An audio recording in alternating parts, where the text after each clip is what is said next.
Good morning, this is Burnham Tourist Office, Martin speaking. Oh, hello.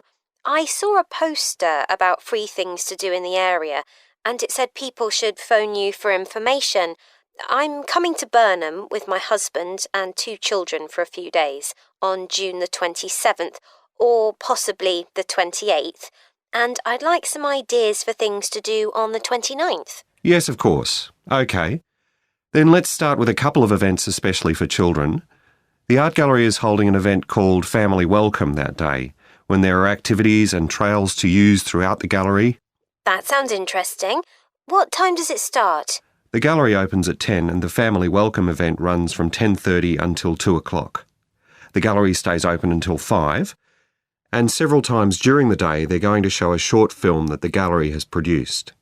It demonstrates how ceramics are made, and there'll be equipment and materials for children to have a go themselves. Last time they ran the event there was a film about painting, which went down very well with the children, and they're now working on one about sculpture. I like the sound of that. And what other events happen in Burnham? Well, do you all enjoy listening to music? Oh, yes. Well, there are several free concerts taking place at different times, 1 or 2 in the morning, the majority at lunchtime and a couple in the evening, and they range from pop music to Latin American. The Latin American could be fun. What time is that? It's being repeated several times in different places. They're performing in the Central Library at 1 o'clock, then at 4 it's in the City Museum, and in the evening at 7:30 there's a longer concert in the theatre. Right. I'll suggest that to the rest of the family. Something else you might be interested in is the boat race along the river. Oh, yes. Do tell me about that. The race starts at Offord Marina to the north of Burnham and goes as far as Summer Pool. The best place to watch it from is Charlesworth Bridge, though that does get rather crowded. And who's taking part? Well, local boat clubs, but the standard is very high. One of them came first in the West of England Regional Championship in May this year. It was the first time a team from Burnham has won. It means that next year they'll be representing the region in the National Championship. Now, I've heard something about Paxton Nature Reserve. It's a good place for spotting unusual birds, isn't it? That's right, throughout the year. There is a lake there as well as a river, and they provide a very attractive habitat. So it's a good idea to bring binoculars if you have them. And just at the moment you can see various flowers that are pretty unusual. The soil at Paxton isn't very common. They're looking good right now. Right. My husband will be particularly interested in that. And there's going to be a talk and slideshow about mushrooms, and you'll be able to go out and pick some afterwards and study the different varieties. Uh-huh. And is it possible for children to swim in the river? Yes, part of it has been fenced off to make it safe for children to swim in. It's very shallow and there's a lifeguard on duty whenever it's open. The lake is too deep, so swimming isn't allowed there. OK, we must remember to bring their swimming things in case we go to Paxton. How long does it take to get there by car from Burnham? About 20 minutes, but parking is very limited, so it's usually much easier to go by bus, and it takes about the same time. Right. Well, I'll discuss the options with the rest of the family. Thanks very much for all your help. You're welcome. Goodbye. Bye. First of all, let me thank you all for coming to this public meeting to discuss the future of our town. Our first speaker is Shona Ferguson from Barford Town Council. Shona. Thank you. First, I'll briefly give you some background information. Then I'll be asking you for your comments on developments in the town. Well, as you don't need me to tell you, Barford has changed a great deal in the last 50 years. These are some of the main changes. 50 years ago, buses linked virtually every part of the town and the neighbouring towns and villages. Most people used them frequently, but not now, because the bus companies concentrate on just the routes that attract most passengers. So parts of the town are no longer served by buses. Even replacing old, uncomfortable buses with smart new ones has had little impact on passenger numbers. It's sometimes said that bus fares are too high, but in relation to average incomes, fares are not much higher than they were 50 years ago. Changes in the road network are affecting the town.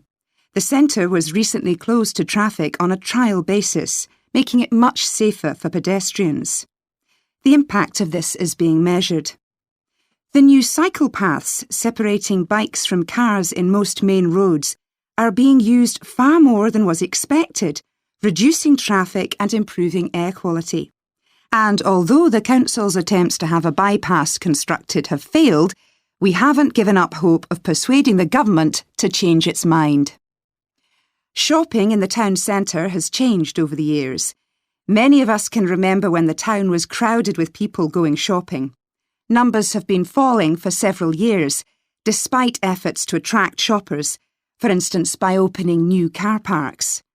Some people combine shopping with visits to the town's restaurants and cafes. Most shops are small, independent stores, which is good, but many people prefer to use supermarkets and department stores in nearby large towns, as there are so few well-known chain stores here. Turning now to medical facilities. The town is served by family doctors in several medical practices, fewer than 50 years ago, but each catering for far more patients. Our hospital closed 15 years ago, which means journeys to other towns are unavoidable. On the other hand, there are more dentists than there used to be. Employment patterns have changed along with almost everything else. The number of schools and colleges has increased, making that the main employment sector. Services such as website design and accountancy have grown in importance, and surprisingly perhaps, manufacturing hasn't seen the decline that has affected it in other parts of the country. Now I'll very quickly outline current plans for some of the town's facilities, before asking for your comments. As you'll know if you regularly use the car park at the railway station, it's usually full. The railway company applied for permission to replace it with a multi-storey car park, but that was refused.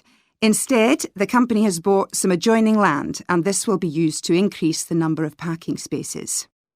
The Grand, the old cinema in the High Street, will close at the end of the year and reopen on a different site. You've probably seen the building under construction.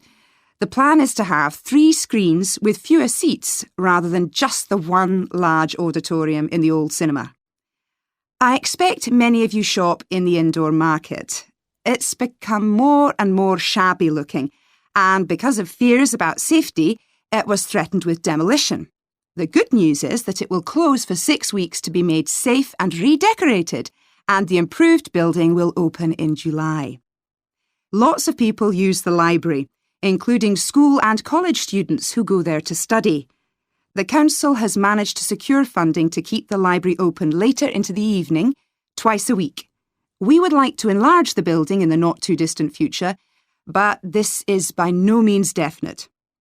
There's no limit on access to the nature reserve on the edge of town, and this will continue to be the case. What will change, though, is that the council will no longer be in charge of the area. Instead, it will become the responsibility of a national body that administers most nature reserves in the country.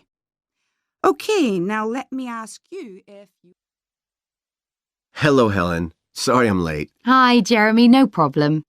Well, we'd better work out where we are on our project, I suppose. Yeah, I've looked at the drawings you've done for my story, The Forest, and I think they're brilliant. They really create the atmosphere I had in mind when I was writing it. Oh, I'm glad you like them. There are just a few suggestions I'd like to make. Go ahead.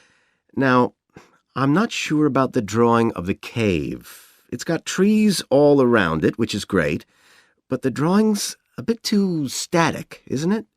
I think it needs some action. Yes, there's nothing happening. Perhaps I should add the boy, Malcolm, isn't it? He would be walking up to it.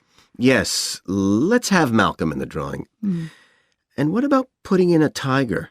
The one that he makes friends with a bit later. Maybe it could be sitting under a tree, washing itself.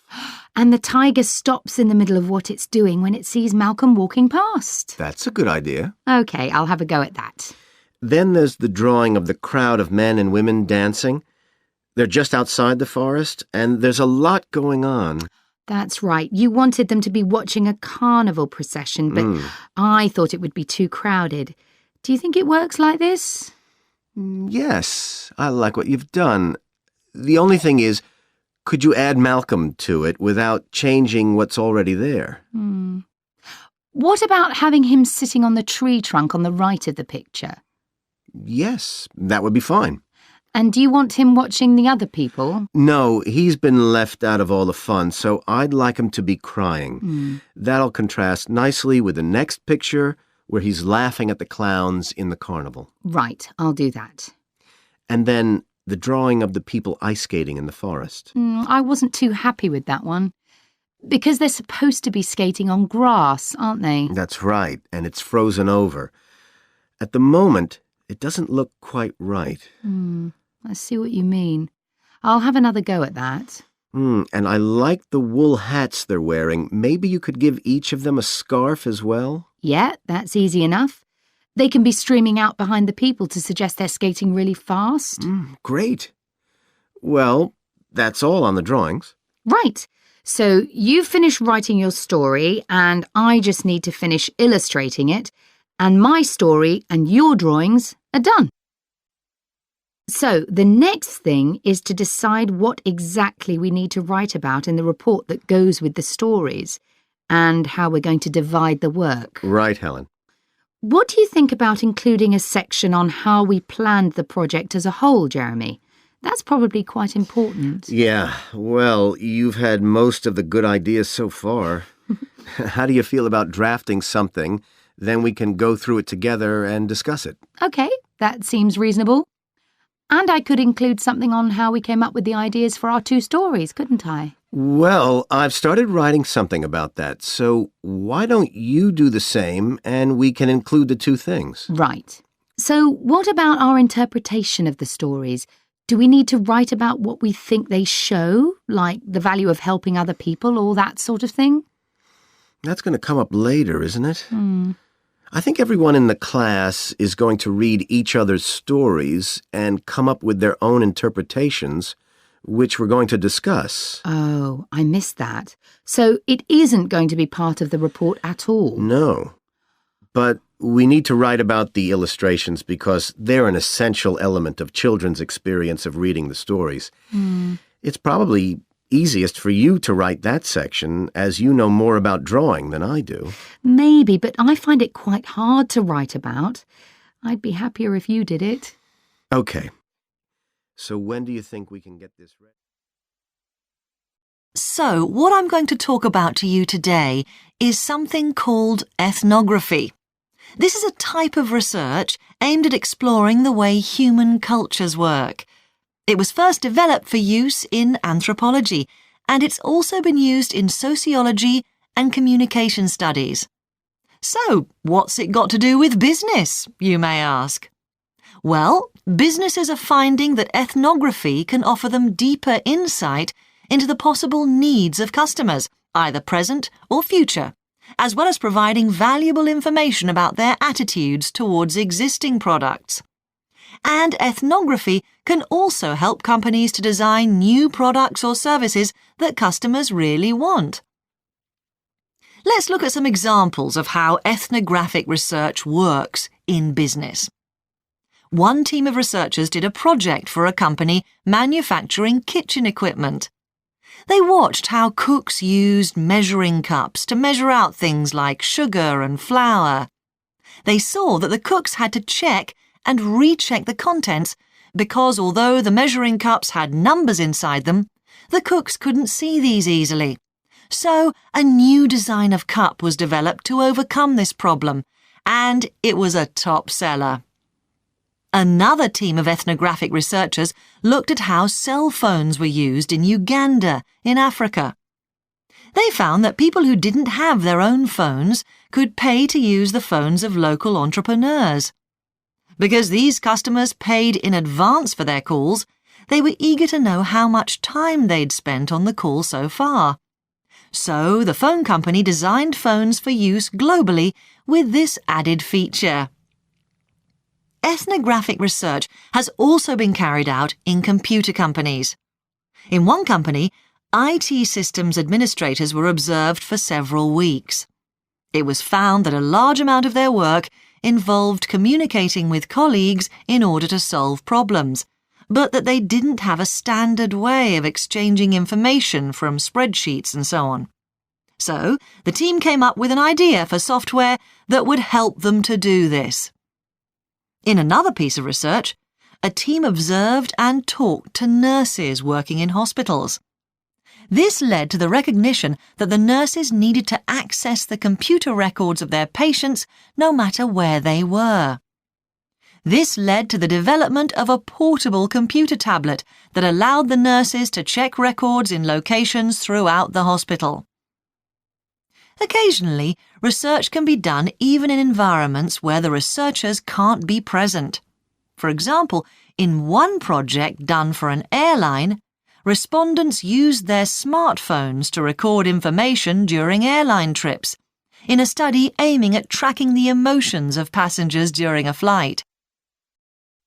So, what makes studies like these different from ordinary research? Let's look at some of the general principles behind ethnographic research in business. First of all, the researcher has to be completely open-minded.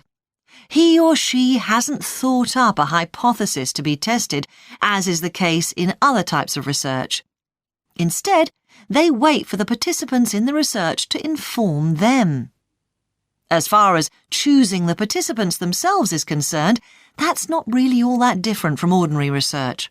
The criteria according to which the participants are chosen may be something as simple as the age bracket they fall into, or the researchers may select them according to their income, or they might try to find a set of people who all use a particular product, for example.